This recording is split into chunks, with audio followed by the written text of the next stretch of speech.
got a good one today. Let me tell you. So somebody yesterday on the phone told me to fuck off. I don't know about you, but that doesn't happen to me ever. This is why I was like, oh my God. Or the moment where you have a confrontation with someone where you're like shaking after. This happened. Okay, so red flags before you're working with someone.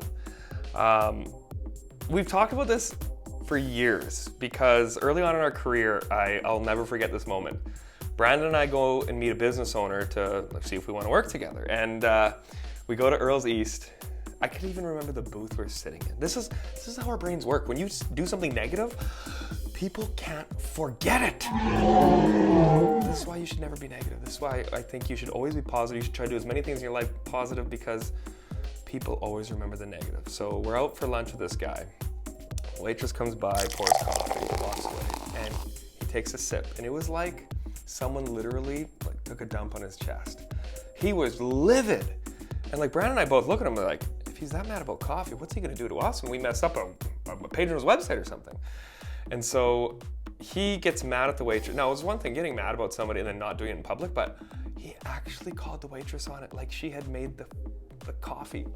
Like, who does that? So I remember walking to Brandon's car after, and he just smiles at me and says, well, he's gonna say no to the proposal I put together. And I kind of asked why. And he said, well, we're gonna price it way out of the market. We don't wanna work with angry people. We wanna work with assholes. And if you're willing to, ruin a stranger's day just because you need to vent, you need serious help. I think you need to talk to a professional. So ever since then, we call it stress tax. If you're gonna stress out my team, you're gonna have to pay more. That's the deal. And so it's my phone. When you call StratLab, if you Google StratLab, that's mine. You get to call me. I generally don't answer, but sometimes I do. And first thing, so this individual calls, asks me if I have 3 minutes. If anybody asks you if you have 2 minutes, they're gonna talk for 10. So just say you don't. Just kidding. You don't have to be that mean. I say yes, of course. And I'm leaving work to go pick up Tez. And he starts going on and on about his last company that he had hired. And I didn't want to say to him, buddy, you made the decision, you hired them. I think he was racist because he talked about this person being from another country and he couldn't understand them. But again, you're the one that hired them. Then he talked about a lady from Yorkton that wouldn't drive into the city. And again, in my mind, I'm like, oh, so he's cheap. He's angry and cheap? There's no much stress tax in the world to get me to want to work with this guy. And now the best part, no fault of his own, I'm going to my car, I can't get my Bluetooth working, and I keep cutting in and out. He's losing it because nobody's talking to this guy proper, no one's giving this guy the time of day, he's cheap, but people don't want to tell him that. And he ends up saying, why is every company in Regina such a fucking douchebag? And then he's like, fuck you. And then I have this moment of, what? He gave me his name, he gave me his URL, and I have his phone number. What is he thinking?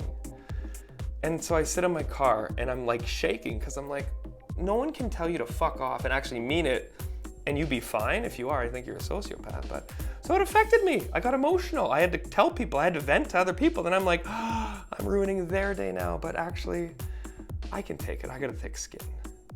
But what pisses me off is this isn't gonna be the last time this individual does this. This guy's gonna call someone else and he's gonna ruin somebody else's day. And that's not right. So if you answer the phone, if you're on sales and someone ruins your day, call me.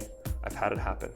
The crazy part is they don't know what they're doing. And in my mind, I'm like, we were one of the cheapest website companies in the world. We could have helped this guy a lot. And he was in the arts. We've done a lot of stuff in the arts. Last thing I was gonna say, on dealing with these angry individuals, our brains don't forget.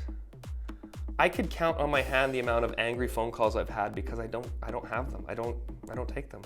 I still remember the story, and I can still remember where I was in our old office. I was sitting out, it was about 9:30 in the morning, I just got to work, and I answered the phone, I was a little groggy.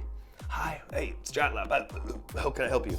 And I remember this person being like, oh, well, did I get you out of bed? And so automatically I'm like, oh, red flag? Are you a jerk in the first phone conversation? Are you rude?